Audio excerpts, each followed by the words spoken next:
लोकसभेची सेमीफायनल समजल्या जाणाऱ्या 5 राज्यातील विधानसभा निवडणुकींची घोषणा करण्यात आली आहे. या 5ही राज्यात भाजपच्या मदतीला स्टार प्रचारक म्हणून महाराष्ट्राचे मुख्यमंत्री एकनाथ शिंदे प्रचारासाठी जाणार आहेत.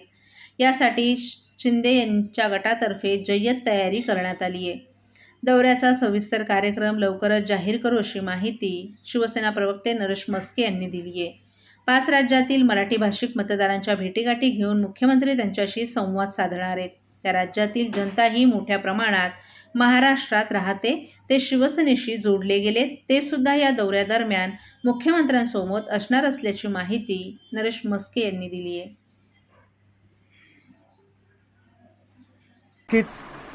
त्या 5 राज्यांमध्ये माननीय मुख्यमंत्री एकनाथ शिंदे साहेब विधानसभा निवडणुकीच्या प्रचाराला जाणार आहेत. तुम्हाला माहीत आहे की कर्नाटक राज्यात ज्यावेळी निवडणुका होत्या तेव्हासुद्धा माननीय मुख्यमंत्री एकनाथ शिंदे साहेबांनी मोठ्या मोठ्या प्रचार रॅलीज काढल्या. त्या ठिकाणी जवळजवळ 6 ते 7 मतदारसंघात स्वतः भेटी दिल्या, लोकांच्या बैठका घेतल्या. त्या ठिकाणी महाराष्ट्रामध्ये जी लोकं त्या ठिकाणी राहत आहेत, महाराष्ट्रातील जी मूळ महाराष्ट्रीयन आहेत त्यांच्या बैठका घेतल्या, त्यांना भेटल्या आणि त्यांच्या रॅलीजला प्रचंड असा प्रतिसाद होता. आणि आनंदाची गोष्ट ते ज्या ज्या विधानसभा मतदारसंघामध्ये गेले त्या सर्व विधानसभा मतदारसंघ निवडून आलेले आहेत. आणि शिवसेना आणि भाजप युती आहे आणि युती धर्म म्हणून नक्कीच शिंदेसाहेब त्या जिल्ह्यांमध्ये त्या राज्यांमध्ये जाणार आहेत. स्टार प्रचारक म्हणून मुख्यमंत्री एकनाथ शिंदे यांचा कशा प्रकारचा प्लॅन असतो? त्या ठिकाणी जी मूळ महाराष्ट्रीयन मंडळी त्या राज्यांमध्ये राहतात त्यांच्या बैठका घेणं, त्यांच्याशी चर्चा करणं, विविध विधानसभा मतदारसंघ आहेत त्या राज्यांमध्ये. आणि आपणास माहीतच आहे की या महाराष्ट्रामध्ये विविध धर्माचे, विविध जातीचे, विविध राज्यातील लोक एकनाथ शिंदे साहेब यांच्याशी जोडले गेलेले आहेत.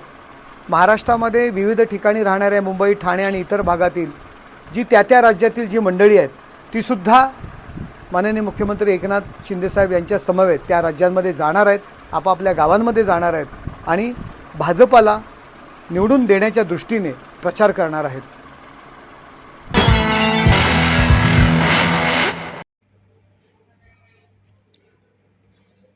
डायघर कचरा प्रकल्पाला ग्रामस्थांचा प्रचंड विरोध. रहिवाशांच्या वेदना लक्षात घेता संजू नाईक यांनी घेतली पालिका आयुक्त अभिजित बांगर यांची भेट. माजी खासदार डॉक्टर संजीव नाईक यांनी आज ठाणे महापालिकेचे आयुक्त अभिजित बांगर यांची भेट घेऊन ठाण्यातील विविध प्रलंबित प्रश्नांची सोडवणूक करण्याची मागणी केली आहे. डायघर प्रकल्पाला ग्रामस्थांचा प्रचंड विरोध आहे. येथील रहिवाशांच्या वेदना लक्षात घेऊन संजू नाईक यांनी आयुक्त बांगर यांची आज पालिका मुख्यालयात भेट घेतली. डायघरला येऊ घातलेल्या प्रकल्पाच्या ठिकाणचा रस्ता अरुंद असून या परिसरात शाळा आहे. त्यामुळे दिवसभर कचरा वाहतूक करणाऱ्या गाड्यांमुळे विद्यार्थ्यांना धोका पोहोचू शकतो. भातशेतीवरही परिणाम होऊ शकतो. ज्येष्ठ नागरिकांना कचऱ्याच्या दुर्गंधीनं श्वसनाचे त्रास होऊ शकतात. त्यामुळे डायघर प्रकल्प इथून हलवून शीळमध्येच उभारणी करण्यात यावी अशी मागणी संतोष पाटील यांच्यासह येथील महिला रहिवाशांनी केली आहे. चर्चेनंतर डॉक्टर नाईक यांनी तेथील स्थानिक रहिवाशांमध्ये या प्रकल्पाबाबत माहिती व्हावी म्हणून मॉकड्रिल घेण्याची सूचना आयुक्त बांगर यांना केली. आयुक्त बांगर यांनी ग्रामस्थांचा या प्रकल्पाला होणारा विरोध लक्षात घेऊन भंडारले आणि डायघर प्रकल्प या दोघांमध्ये कचरा व्यवस्थापनात कोणता फरक आहे, डायघर कचरा डंपिंग न होता केवळ सुका कचरा आल्यावर 12 तासाच्या जर्मन तंत्रज्ञान यंत्राच्या साहाय्यानं कचऱ्यावर प्रक्रिया होऊन त्याचं पूर्णपणे विघटन करण्यात येणार असल्याची माहिती उपस्थितांना दिली आहे.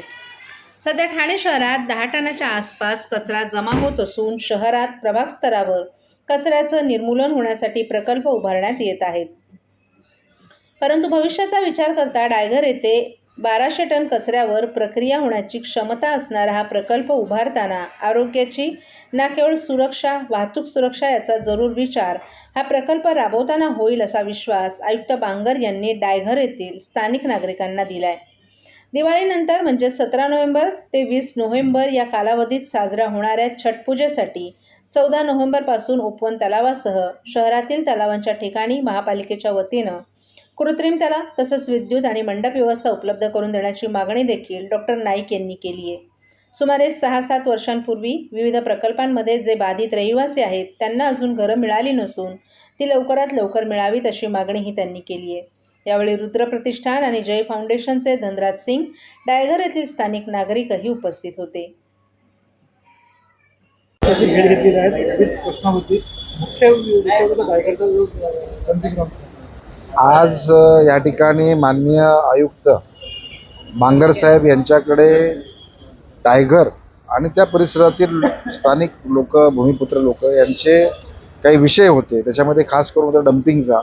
लोकांचा तिथे विरोध आहे अशा पद्धतीची लोकांची भावना, आणि माननीय त्या ठिकाणी आयुक्त साहेबांनी ती ऐकून घेतलेली आहे. असं निश्चित झालेलं आहे की वस्तुस्थितीमध्ये कशा पद्धतीने डम्पिंग यार्ड असणार आहे, कशा पद्धतीनं महापालिकेने त्याची योजना केलेली आहे, लोकांना त्रास कसा होणार नाही या संदर्भातलं पूर्ण मॉकड्रिल महानगरपालिका देईल. वस्तुनिष्ठ गोष्ट लोकांनी मान्य केली तरच त्या ठिकाणी डम्पिंग यार्ड होईल अशा पद्धतीची भावना ही लोकांची आहे.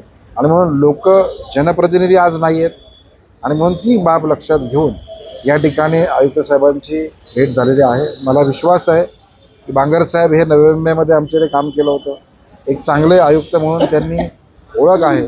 मला विश्वास आहे की स्थानिक लोकांच्या एकंदरीत भावनांचा आदर करून या ठिकाणी योग्य ते निर्णय माननीय बांगर साहेब घेतील असा मला विश्वास आहे. मोठ्या प्रमाणामध्ये तिथे स्थानिक महिला, ज्येष्ठ नागरिक, युवक असे सर्व त्या ठिकाणी आले होते.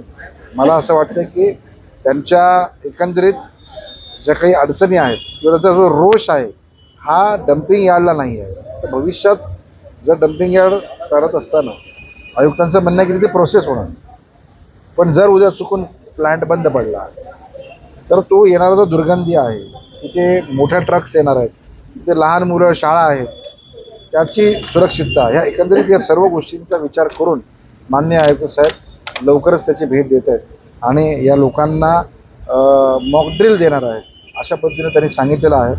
मला बघायचं आहे की पुढच्या या 4 दिवसामध्ये कशा पद्धतीची ही गोष्ट लोकांच्या मनामध्ये जी काही त्यांची भावना आहे ती दूर होते का हे आम्ही नक्कीच बघू. दुसरं, या ठिकाणी रुद्र प्रतिष्ठान, आमचे धनंजय सिंगजी हे दरवर्षी छठपूजेचं आयोजन होत असतं. मागच्या वर्षी आयुक्तांना विनंती केली, त्यांनी छठपूजेच्या संदर्भात लागणाऱ्या अनेक गोष्टींची जी आवश्यकता आहे ती मागणीनुसार पूर्ण केली. तीच मागणी यावर्षीसुद्धा स्टेज असेल, लाईट असेल, स्वच्छता असेल, महिलांना त्या ठिकाणी उतरण्यासाठीचे जो काही टप्पे आहेत, एकंदरीत ती सर्व व्यवस्था व्यवस्थित महानगरपालिका करेल असं माननीय आयुक्त साहेबांनी आम्हाला सांगितलेलं आहे. मला विश्वास आहे की आयुक्त साहेबांनी दिलेल्या शब्दानुसार छठपूजेच्या संदर्भातल्या सर्व गोष्टी पूर्ण होतील असा मला त्या ठिकाणी विश्वास आहे. आमचे दुसरे काही इथे प्रकल्प बाधित आहेत. काही लोकांचं घर गेलेलं आहे, काही लोकांचं दुकान गेलेलं आहे. तर अशा एक 6-7 लोकांना गेले 7-8 वर्ष घरं मिळत नव्हती. तर त्या संदर्भात त्या लोकांना योग्य पद्धतीने घर देण्याच्या संदर्भात त्यांनी आदेशित केले आहे. माननीय आयुक्त साहेबांचं मी या ठिकाणी आभार व्यक्त करतो. सर, नवी मुंबई एक प्लॅन्ट सिटी आहे, तिथे सर्व सिस्टम आहे. त्या पद्धतीने ठाणे सिटी का होऊ शकत नाही? जसं आपण म्हणाले की 1 वर्षापूर्वी प्लांट आला तिथे, त्या टायमाला विरोध काय नाही. मी आता त्या सर्व संबंधित तिथल्या ग्रामस्थांना हेच सांगितलं की तुम्ही आज प्लांट लागल्यावरती तुम्ही हा जो रोष करताय तो प्लांट लावण्यापूर्वीच रोष व्यक्त करून हे अयोग्य कसं आहे हे त्या ठिकाणी त्याच वेळेस 1 वर्षापूर्वी करायला पाहिजे होतं. आता तो प्लांट लागला, मशिनरी लागले, आता ती प्रोसेस सुरू होणार आहे. तरीसुद्धा शेवटी लोकप्रतिनिधी, आपण लोकशाहीमध्ये आहोत आणि या लोकशाहीचा नक्कीच आदर माननीय आयुक्त साहेबांनी करण्याचा या ठिकाणी अपेक्षित केलेला आहे.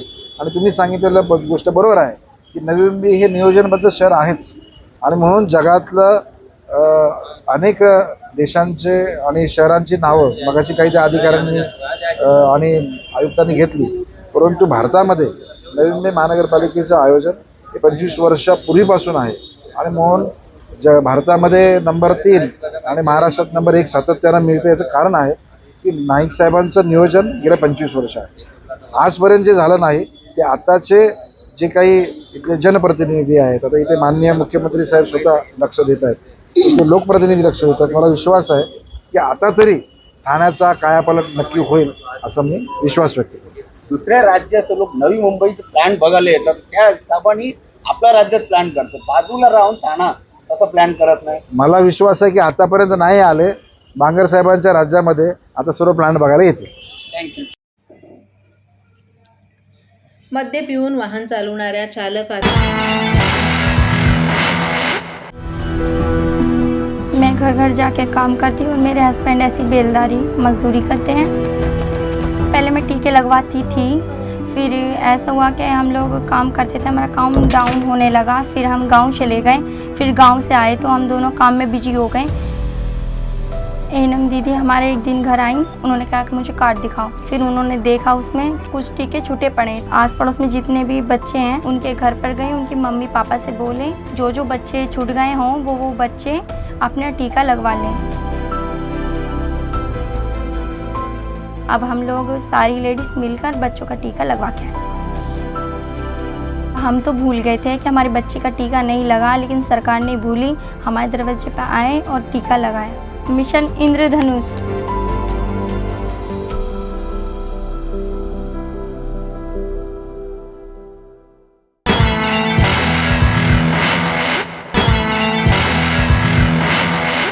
वाहनावरील ताबा सुटल्यानं कोपरीतील एका घरात बस घुसल्यानं अपघात. कोपरी रेल्वे स्थानकाजवळ प्रायव्हेट बस घरात घुसून अपघात झाल्याची घटना काल रात्री 9 वाजण्याच्या सुमारास घडली आहे. बस चालक हा दारूच्या नशेत असल्यानं त्याचा बसवरील ताबा सुटून हा अपघात झाला. या घटनेत सुदैवानं कुठलीही दुखापत झाली नसून वाहनाचं आणि घराचं मात्र नुकसान झाले. ठाणे पूर्वेतील कोपरी हा परिसर नेहमीच गजबजलेला असतो. खाजगी कंपन्यांच्या बसेस पिकअप ड्रॉपसाठी या ठिकाणी जमतात. त्यामुळे या ठिकाणी मोठ्या प्रमाणात वाहतूक कोंडी, कर्कश हॉर्न आणि बसच्या पार्किंगचा स्थानिकांना त्रास सहन करावा लागतो. घडलेल्या घटनेनंतर दारुड्या बस चालकानं नियंत्रण सुटल्यानं बस फुटपाथवर पार्क करून घरावर चढवली.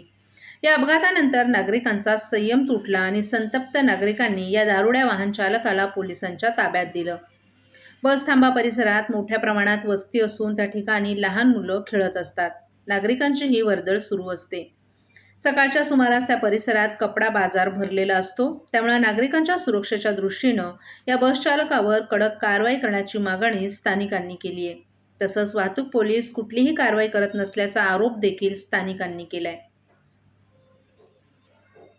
आम्ही इथे स्थानिक लोक आहे. आता हा गाडीवाला फुल दारू पिले, 107च्या त्याला काहीतरी निघाले आता चेक केलं तर त्याने पूर्ण गाडी आमच्या घरात घातली, सगळं तोडलं आणि ही गाडी रिक्षात एवढं नुकसान केलं. माझा मुलगा इथे उभा होता, 2 मिनिटासाठी मला गाडीवर ठोकली. यांची प्रायव्हेट दरवाजा बंद नसताना मी मेलो असतो. त्यांच्या प्रायव्हेट बसेसचा आम्हाला रोज त्रास आहे. हा तिथे रोज हॉर्न वाजवणे, पार्किंग करणे, मग हे काम मुलं हे ट्रॅफिक वाले का नाही त्यांच्यावर ऍक्शन घेत. आणि मग सगळं बोलतो माझ्याकडे लायसन नाहीये, सगळ्या पोलिसांना सगळं माहिती आहे. सगळ्या बोलतो पोलिसांना मला सगळं दिलेलं आहे, माझ्याकडे लायसन नाहीये. ते सगळं पोलिस बघून घेतात. कधी कधी कितीच्या सुमारास ही घटना घडलेली? 15 मिनिटं झाली आहे सगळं होऊन. बोलतो सगळ्या पोलिसांना आणि सगळ्या ट्रॅफिकवाल्यांना माहिती आहे. काय नुकसान नेमकं काय काय झालेलं? काय आता गाडीचं नुकसान झालं.